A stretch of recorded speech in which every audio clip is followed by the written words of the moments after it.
위기 속에 교회가 부흥했나요? 어떻게 위기 속에 교회가 부흥했나요? 이런 제목으로 말씀을 드리고자 합니다. 우리말에 잘 나갈 때 조심해라 하는 말이 있습니다.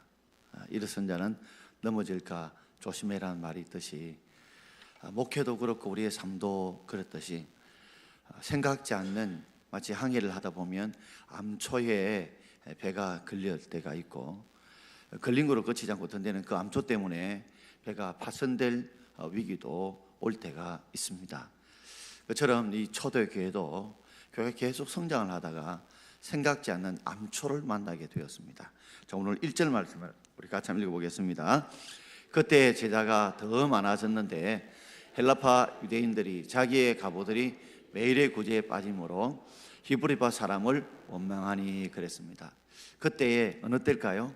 바로 제자가 더 많아졌을 때에, 제자가 점점 더 많아졌을 때, 성도라고 말하지 않고 제자라 말한 거 보면 하나님의 말씀을 지키고 따르고자 순종하려고 했던 이 제자들이 점점 예루살렘 초대교회에 많아지게 되었습니다.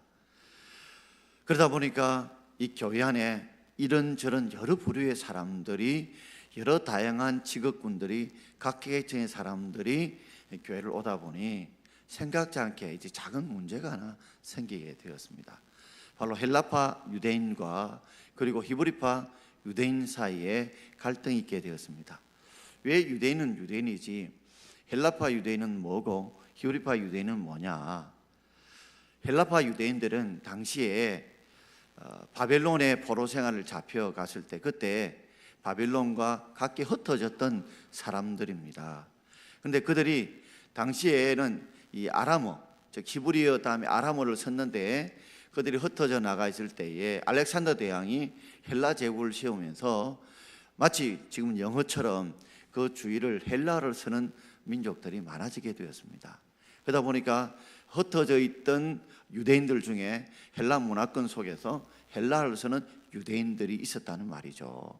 우리 쉽게 말하자면 우리 한국 땅에 살다가 여러 상황 속에 이민을 갔든지, 안 그러면 우리 일제시대에 저 만주로 갔든지 또는 어디로 잡혀갔든지 징용 갔든지 해서 그 속에서 제일교포, 재미교포, 제러교포, 제중교포 하듯이 이 교포 사람들이 바로 헬라파 유대인들이라고 말할 수 있고, 히브리파 유대인들은 계속해서 이 유대 땅에 살아서 히브리어, 즉 또 아람어를 쓰던 본토백의 사람들입니다. 헬라파 유대인들은 사람이 많지 않았어요. 주로 히브리파 유대인들이 많았는데 그 중에 해외에 흩어져 있다라도 고향으로 다시 돌아와서 그들이 예수를 구주로 믿다 보니까 이 사이에 서로 간에 문화라든지 상황이라든지 형편에 충돌이 있게 되는데, 그 발화점이 생긴 것이 바로 구제 사건 때문에 문제가 생기게 되었습니다. 헬라파 유대인들이 자기의 가부들이 매일의 구제에 빠졌다. 매일의 구제라는 걸 보니까 굉장히 어려웠던 것 같아요. 우리가 사람을 도울 때 한 주나 한 달이나 이렇게 돕는 게 아니고 매일 구제해야 될 정도로 굉장히 힘들고 어려운 그런 상황 속에 있던 사람들인데, 그것도 여기에 계속해서 유대 땅에 살고 있는 게 아니라 흩어져 있다가 다시 고향 땅으로 돌아오다 보니 언어도 익숙하지 못하고 형편도 익숙하지 못하고 이미 주거지나 형편들이 익숙하지 못하다 보니까 숫자도 작죠. 그런데 히브리 유대인들은 보니까 매일 구제를 돕는단 말이에요.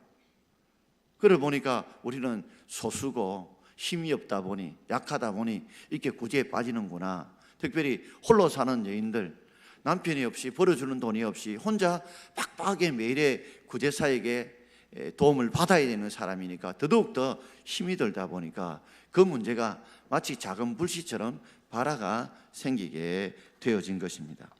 그러다 보니까 교회 안에 제자의 수가 점점 많아지감에도 불구하고 생각지 않는 이 문제, 즉 구제사역의 문제에서 소외된 문제 때문에 여기서 이제 원망이, 불평이 생기게 되어진 겁니다. 자, 이런 교회의 참 위기 상황 속에서 어떻게 교회가 다시금 부흥하고 성장했나는 것은 우리에게 참 중요한 해결 방법이라고 생각이 듭니다. 오늘 두 가지로 오늘 사도들이 그 해결책을 내놓는데, 자, 첫 번째 제목을 우리 같이 한번 읽어보겠습니다. 말씀과 기도 사역에 집중해야 될 사도들. 자, 특별히 영적인 지도자인 사도들은 말씀과 기도 사이에 집중하는 것이 이 구제 문제를 풀 수 있다. 이 원망의 문제, 불공평의 문제를 풀어낼 수 있다고 생각한 것입니다. 우리가 금방 들으면 아니 구제 문제하고 말씀과 기도하고는 무슨 상관관계가 있느냐, 이건 전혀 관계가 없는 것처럼 보입니다. 자, 우리 2절 말씀을 함께 읽어볼까요? 2절입니다. 12사도가 모든 제자를 불러 이르되 우리가 하나님의 말씀을 제쳐놓고 첩대를 일삼는 것이 마땅하지 아니하니라. 이 사도는 바로 예수님에 의해서 부름을 받은 제자를 특별히 사도라고 불러요. 보냄받은 자인데 12사도가 모든 제자들을 불렀어요. 부르면서 이 구제사역 문제 때문에 서로 간에 계층 간에 갈등이 있게 되고 원망이 생기게 됐는데 이걸 푸는 것이 전혀 이 구제하고는 상관없는 방향으로 문제를 푸는 것처럼 보여요. 왜냐하면 사도들이 우리가 하나님의 말씀을 제쳐놓고 접대를 일삼는 것이 마땅하지 않다, 이렇게 이야기하는 거 보면 이게 무슨 말인가 이해가 쉽게 안 올 수 있습니다. 표면적인 문제는 아니죠. 근본적인 문제가 잘못됐다는 것을 진단하게 된 겁니다. 자, 예를 들면 이런 거죠. 당시에 이 사도들은 어떤 일을 감당하는 사람들이었습니까? 바로 하나님의 말씀을 전하고 그리고 이 하나님의 교회와 성도들을 위해서 기도하는 분들이에요. 그런데 이 사도들이 접대하는 것, 즉 이 접대라는 원어의 뜻을 보면 먼지가 날 정도로 봉사하다, 이런 뜻이거든요. 즉 구제하고 등등 여러 봉사한 일을 같이 병행해서 이 사도들 목회자들이 하다 보니까 자칫 뭘 소홀하게 되었습니까? 말씀 전하고 기도하는 일에 소홀하게 된 거예요. 말씀 전하고 기도하는 게 소홀된 거하고 구제 사역에서의 문제점하고 무슨 상관이 있느냐? 그것은 바로 사도들이 말씀을 전하고 그리고 그들을 위해서 기도하는 사역이 제대로 되지 않다 보니까 헬라파, 히브리파 유대인들을 홀로 사는 여인들이 뭘 못 받았겠어요? 은혜를 덜 받은 거예요. 은혜를 덜 받은 거예요. 그러니 사람이 하는 일에 문제가 없을 수 있고 어려움이 없을 수 없고 그리고 생각지 못하는, 그죠? 미리 챙기지 못한 사람이 있을 수 있어요. 그런데 성도들이 은혜가 떨어지다 보니 하나님의 은혜를 덜 받다 보니까 이런 문제가 표면화되고 이해하고 용납하고 서로 이렇게 푸는 것이 아니라 원망과 다툼이 일어난 이유가 바로 근본적으로 은혜가 떨어져서 그렇다는 것을 사도들이 진작인 거예요. 그래서 우리가 더 말씀 사역에 집중하고 기도 사역에 집중해서 성도들이 더 은혜만 받도록 한다면 이런 암초도, 그죠? 암초를 여러분 뽑아낼 수 없다면 어째요? 물을 더 많이 채워보면 배가 지나가게 되잖아요. 그죠? 암초가 있다 암초를 못 빼내면 물이 더 풍성해지면 배가 지나간단 말이에요. 은혜가 더 풍성하면 이 암초를 이겨낼 수 있거든요. 여러분, 우리 교회 벤추보 뒤에 보면 수레바퀴가 나오는데 수레바퀴를 가만히 보십시오. 보면 큰 수레바퀴를 만든 이유가 뭘까요? 여러분, 작은 구렁이 있다고 생각하십시다. 그러면 작은 바퀴는요, 거기에 딱 걸리면 못 빠져나와요. 그러나 큰 바퀴가 크면요, 이 작은 구렁텅이를 얼마든지 빠져나올 수 있습니다. 그러니 왜 구렁이 졌느냐, 이걸 탓하기 전에 먼저 이 바퀴를 크게 만드는 것, 우리의 신앙과 믿음의 바퀴를 크게 만드는 것이 이 구렁텅이를 빠져나올 수 있는 그런 힘이 된다는 거예요. 방법이 되고 지혜가 된다는 겁니다. 그래서 이 사도들이 우리가 말씀을 제쳐놓고 이 제쳐놓은 나는 뒤로 미룬다는 거예요. 말씀을 연구하고 말씀을 전하는 일을 뒤로 미루고 뭐부터 한 거예요? 접대부터 먼저 한 거예요. 그러다 보니까 본인도 은혜가 안 되고 말씀을 받는 교회 성도도 은혜가 안 되니까 은혜가 떨어지다 보니 서로 간에 갈등이 생겼다는 거죠. 그래서 사도들이 이렇게 이야기를 합니다. 우리 4절 말씀 같이 읽겠습니다. 우리는 오로지 기도하는 일과 말씀 사역에 힘쓰리라 하니, 그랬습니다. 사도들, 영적인 지도자들이 오로지 여기에 집중해서 우리는 말씀을 전하고 기도하는 일에 힘쓰겠다. 말씀 사역 앞에 기도 사역을 해놓은 이유가 있습니다. 말씀을 우리가 잘 전하기 위해서는 특히 기도가 먼저 병행되어져야 됩니다. 저부터 목회자들이 또 우리 모든 지도자들이 먼저 하나님께 기도를 많이 해야 됩니다. 저는 교회 일꾼 뽑을 때 다른 것 안 봅니다. 저분이 기도 안 한다 싶으면 저는 일꾼 뽑아서 안 된다는 주장입니다. 왜냐하면 기도를 안 한다는 말은 하나님의 도움 없이 할 수 있다는 생각을 가진 것이거든요. 하나님의 도움 없이 할 수 없다 싶으면 기도하게 돼 있어요. 왜요? 하나님의 도움이 필요하다는 걸 알아야 그 사람이 일꾼이 될 수 있습니다. 내 힘으로 내 능력으로 할 수 없다는 걸 알아야 그게 진짜 일꾼이 돼요.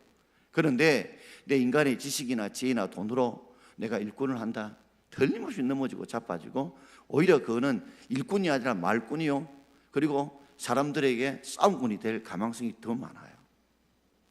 그래서 철저히 먼저 기도하고, 기도하는 가운데요 말씀을 사역에 집중하는 것이 바로 우리 교역자들이, 목회자들이 해야 될 일인 줄 믿습니다.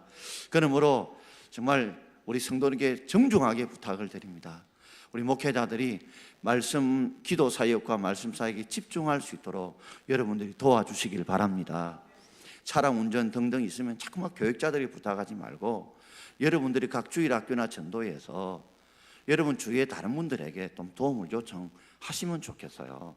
조금 힘든 일 있으면 막 교육자들에게 막 차량 운행해달라, 뭐 해달라 충분히 이해가 됩니다. 그러나 그럼에도 불구하고 기도 사역과 말씀 사역에 집중할 수 있도록, 뭐 예를 든다면 뭐 전도에서 어디에 가거나 주일학교에서 행사를 하거든, 가능하면 다른 분에게 조금 뭐 수당을 좀 드리든지 뭘 좀 드리든지 해서라도 여러분 그렇게 일을 진행해야 되지, 자꾸만 교육자들이 운전을 해달라 뭐 해달라 부탁하는 것은 어쩌면 먼 거리로 보게 되면 교회의 부흥과 성도 은혜 끼치는 데 마이너스가 될 수 있다는 말이죠. 가능하면 여러분 뭐 토요일이나 이런 월요일 같은 날은 특별한 일 없으면 여러분 전화도 좀 절제해 주시고 만남도 절제해 주시면 좋겠습니다. 특별히 제 같으면 주일 1부, 2부, 3부, 2부, 3부 예배를 드리는데 주일날은 특별한 일이 없으면 교육자 담임 목사 방에는 좀 안 오시면 좋겠다, 좀 솔직히 정중하게 부탁을 좀 드립니다. 왜냐하면 말씀을 계속 연구하고 또 읽고 또 읽는데 뭐 이야기를 하다 보면 전체에게 은혜를 끼칠 시간이 혹 줄어들 수 있거든요. 그렇기 때문에 여러분께서 제가 정중하게 저뿐만 아니라 우리 교육자들에게 어쨌든 말씀 사역과 기도 사역에 집중할 수 있도록 여러분 도와주시기를 바랍니다. 그리고 교육자들은 이걸 알고 다 기도하고 더 말씀 연구해서 성도들에게 정말 얼마나 귀한 시간 들여서 예배를 오십니까? 정말 철저하게 기도 준비를 많이 하고 말씀 준비 다 해서 성도 은혜 받을 수 있는 최상의 컨디션을 가지고 최상의 말씀을 준비해서 말씀을 전할 수 있도록 노력하는 우리 교육자들이 되고자 힘쓰겠습니다. 이건 아멘이 안 나오네요. 열심히 하겠습니다, 여러분. 자, 두 번째로 교회 사역에 집중해야 될 직분자들입니다. 말씀과 기도에 이제 목회자들이 한다면 그 외에 다른 교회 일들이 너무 많이 있습니다.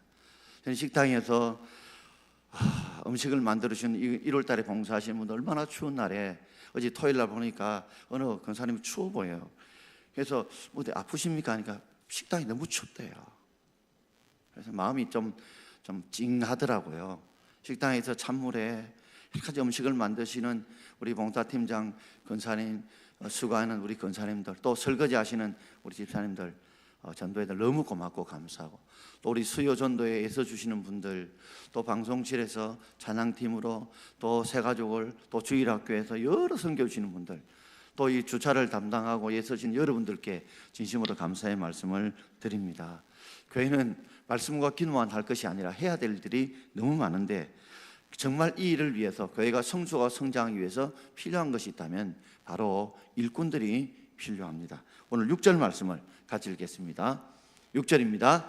사도들 앞에 세우님, 사도들이 기도하고 그들에게 안수하니라. 사도들이 일꾼을 뽑았는데 이 일꾼이 바로 집사입니다. 그들에게 안수했다. 그래서 우리 안수 집사님이라 이름 붙인 nun 안수한 집사라서 안수 집사라, 여기서 이름을 땄습니다. 장립 집사라고 부릅니다. 히필 안수 집사는 이름이 장립 집사도 안수 집사도 같은 말이에요. 장립이라는 건 장수장자, 세울립자입니다. 장수, 즉 교회의 중한 일꾼으로 세운다 해서 우리는 장립 집사라 그렇게 호칭을 합니다. 여러분, 초대교회는 권사라는 직분이 없습니다. 그리고 전도사 직분도 없습니다. 그리고 서리집사라는 직분도 없습니다. 서리집사는 장립사를 돕는 집사라, 서리집사라 그렇게 부르죠. 뿐만 아닙니다. 우리 교회 안에는 강도사도 없습니다. 직분 이름이 없어요. 그리고 뭐 건찰에도 없고요, 재직해도 당에도 없습니다. 그러니까 교회의 모든 부서나 직분은요, 교회가 성숙하고 성장하기 위해서 만들어진 것이에요. 왜 교회 안에 이런 직분이 있는데 왜 이런 직분과 이런 모임이 있지? 그것은 바로 교회가 성장하고 성숙하는 일에 필요해서 만들어진 것이지, 그것이 성경에 있기 때문에 있고 없고 이게 아니라는 거죠. 그러므로 교회의 모든 직분은 성삭과 성육을 위해서 필요할 때마다 그 조직도 그 부서도 그리고 그 직분도 만들어지게 된 줄 믿습니다. 오늘 이 안수집사, 이 장립사는 바로 재정 문제, 구제를 필요한 돈이 필요하죠. 재정과 그리고 구제 사역을 감당하기 위해서 이렇게 장립사를 뽑게 된 거죠. 근데 그 사람을 뽑을 때요, 기능적인 측면보다도 신앙과 인격적인 측면을 먼저 고려했다는 것입니다. 우리 3절과 5절을 우리 함께 읽어보겠습니다. 형제들아, 너희 가운데서 성령과 지혜가 충만하여 친자 맞는 사람 7을 택하라. 우리가 이 일을 저에게 맡기고 온 무리가 이 말을 기뻐하여 믿음과 성령이 충만한 사람. 자, 7 집사를 뽑을 때에 보면 아주 재정 문제를 잘 다루고 구제 문제를 잘 다루는 그런 직접적인 언급이 없어요. 성령과 지혜가 충만한 사람. 성령과 지혜를 붙인 이유는 성령의 인도를 따라 충만하게 살면 지혜로운 사람이 될 줄 믿습니다. 세상적인 지혜, 영적인 지혜는 성령 하나님이 주셔야 되기 때문에 성령과 지혜가 충만한 사람, 이런 사람은요, 드러나는 모습이 반드시 칭찬을 받게 되어 있는 줄 믿습니다. 성령의 열매를 보면 사랑, 희락, 화평, 오래 참음, 자비, 융성, 창성, 온유, 절제, 이걸 보면 다 성품의 열매입니다. 그러므로 성령의 충만한 은혜를 받게 되면 지혜롭게 되고, 그런 사람의 드러나면은 사람들 앞에 칭찬을 받게 되는 줄 믿습니다. 그리고 그 사람들이 또 어떤 사람이에요? 온 무리가 이 말을 듣고 믿음과 성령이 충만한 사람, 즉 성령 충만하면 믿음도 충만하게 돼요. 믿음도 충만해. 믿음이 충만하려면 성령이 충만해야 됩니다. 그러니까 똑같이 들린 말이 성령이라는 말이죠. 그러니까 성령 하나님을 통하면 지혜롭기도 하고 믿음이 충만하기도 하고 사람들 가운데 우리가 칭찬을 받는 사람인 줄 믿습니다. 그러니 교회 재정을 담당하고 구제를 담당하는데 이 사람들 보게 되면 재정을 잘 받다, 구제를 잘했다, 이런 면은 없고 뭐요? 기능적인 측면보다도 신앙과 인격적인 측면을 먼저 고려했던 이유는 바로 먼저 우리가 하나님의 일을 하기 전에 먼저 우리 신앙과 인격이 먼저 준비되어져야 된다는 것을 우리에게 가르쳐 주는 줄 믿습니다. 일을 잘하기 전에 먼저 우리가 신앙적으로 인격적으로 하나님 일을 감당해야 되는 것이 바로 우리의 직분자의 맡은 사명이라는 것입니다. 그래서 일을 하려고 하다가 너무 일 잘려고 하다가 다투고 이런 것이 있는데 그것은 잘못된 거예요. 일보다 중요한 관계입니다. 교회는 어쨌든 화평해야 합니다. 어떤 분들은 내가 좀 예수 잘 믿는다, 성경을 좀 안다, 자랑하는데 분명한 사실은 칭찬받지 못하면 믿음과 성령이 충만한 사람이 아니에요. 지혜가 충만한 사람이 아니에요. 본인이 믿음이 좋고 성경을 좀 알고 기도 많이 한다 하지만 정말 믿음과 성령이 지혜가 충만한 사람은 다른 사람에게 칭찬받게 되어 있습니다. 자, 5명이 뽑혔는데요, 7명이 뽑혔는데 그 뽑힌 이름이 5절에 나옵니다. 5절 같이 읽읍시다. 스데반과 빌립과 브로고로와 니가노로와 디몬과 바메나와 유대교에 입교한 안디옥 사람 니골라를 택하여 그랬습니다. 사람을 해야 되면 몇 명이라고요? 7명입니다. 그런데 왜 니골라만 제가 이 주홍색의 색깔을 이었을까요? 이 니골라는 바로 이방인입니다. 유대교에서 입교했다가 예수를 믿게 된 이방인이었어요. 그러니까 7명의 집사를 뽑을 때도 이방인이라고 하지만 그 이방인이라고 선입관념을 가지고 고정관념을 가지고 배제하지 않고 그들도 신앙과 믿음이 충만하면 그들을 포함했던 게 바로 초대교회의 아름다운 열린 그런 사고, 믿음의 사고를 가지고 있었습니다. 여러분, 우리 동막교회는 제가 볼 때는 제가 목사라서 그런 게 아니라 꽤 괜찮은 교회입니다. 외부에서 오신 분들이 그 교회에서 뭐 회장이 되거나 중직이 되는데 굉장히 어렵습니다. 근데 우리 교회는 보면 온 지 얼마 안 돼도 회장시키기도 하고, 그리고 중직의 직분을 주는 교회 괜찮은 교회예요. 아멘. 여러분들이 동막교만 맨날 나오니까 모르죠.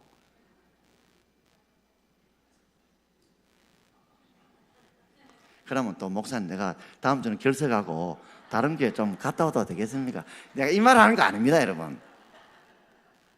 주일 아니어서 딴 데 물어보란 말이에요, 좀. 이번엔요, 굉장히 터세가 심합니다.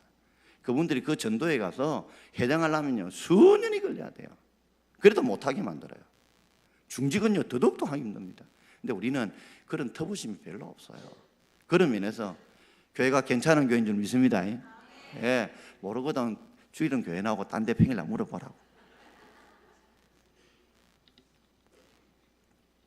그 중에 나머지 6사람은요, 어떤 사람이냐? 다 헬라파 유대인들입니다. 어떻게 하느냐고요? 자, 우리 쉽게 말하자, 이름이 뒤에 자자로 끝나고 숙자로 끝나면 여자요, 남자요? 어떻게 하세요? 그처럼 당시에 6명의 사람들의 이름은 다 헬라의 이름을 가지고 있는 사람입니다. 우리 영화 예를 들어 이런 사람은요, 이름이 제임스 김이다. 그럼 이 사람은 어디 사람이겠어요? 제일 성은 김씨인데 이름이 뭐요? 제임스.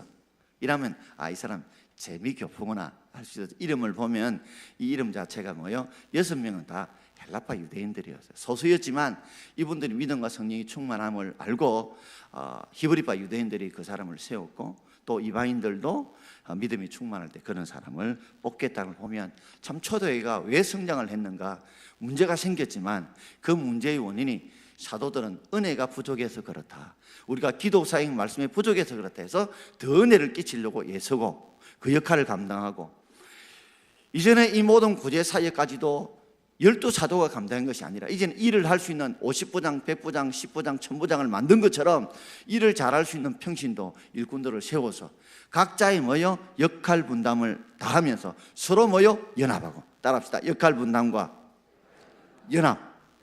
역할 분담과 연합. 교육자는 교육자의 역할을 담당하고, 성도님들은 성도님 역할을 잘 담당하고, 이 서로가 소리를 잘하면서 서로 뭐요? 연합하면 그것이 바로 교회가 영적으로 위기 가운데도 성장하고 성숙하고 발전하게 되는 줄 믿습니다. 자, 끝으로 7절 말씀을 마무리 짓겠습니다. 7절입니다. 하나님 말씀이 점점 왕성하여 예루살렘에 있는 제자의 수가 더 심히 많아지고 허다한 제사장의 무리도 이도에 복종하니라. 아멘. 자, 하나님 말씀이 점점 뭐 돼요? 왕성해져서. 왜요? 한해 대접하고 섬긴다고 일한다고 기도 사역 말씀 타임에 집중하지 못하고 제쳐놓았던 그들이 다시 기도하고 말씀에 집중하자 하나님 말씀이 점점 뭐요? 왕성해졌다. 이 말은 말씀 은혜가 넘쳤다는 거죠. 그러다 보니까 예루살렘의 제자의 수가 뭐요? 더 심히 많아졌어요. 심지어 어떤 역사까지 나냐면 허단 제사장, 유대의 제사장들, 쉽게 말해서 전도되기 어려운 사람들, 우리가 전파치들이라든지 등등 전도되기 어려운 사람들도 이 예수 그리스도의 도합에, 예수가 구세주라는 이 도합에 복종하여 돌아오는 그런 역사들이 일어나게 된 줄 믿습니다. 저는 교회가 아무리 어려움과 힘든 문제가 있다 할지라도 교육자는 교육자의 역할을 잘 감당하고 성도는 성도의 역할을 잘 감당하고 서로가 서로를 인정하고 연합하면 교회는 성장하고 성숙하고 오히려 위기를 기회로 만들 수 있는 줄 믿습니다. 저는 어쨌든 성도님들의 말을 작은 말이라도 귀담아 들으려고 애를 씁니다. 어떤 때는 참 오해받는 부분도 있습니다. 속상할 때도 있습니다. 그러나 그것은 제가 더 잘하라고 하는 신호인 줄 알고 어쨌든 작은 소리에도 귀를 기울이려고 했습니다. 혹시 여러분들께서 또 제가 부족하고 우리 교육자들이 부족하면 언제든지 이렇게 충고를 해주시고, 또 그래서 우리들은 더 말씀 읽고 기도하려 열심을 다해서 이 교회를 더 하나님 말씀이 왕성하게 해서 더 많은 생명을 구원하고 구제하고 전도하고 성교하는 일에 힘써갈 수 있는 저와 우리 교육자들과 우리 모든 성도 되기를 주의 이름으로 축원드립니다. 기도하겠습니다.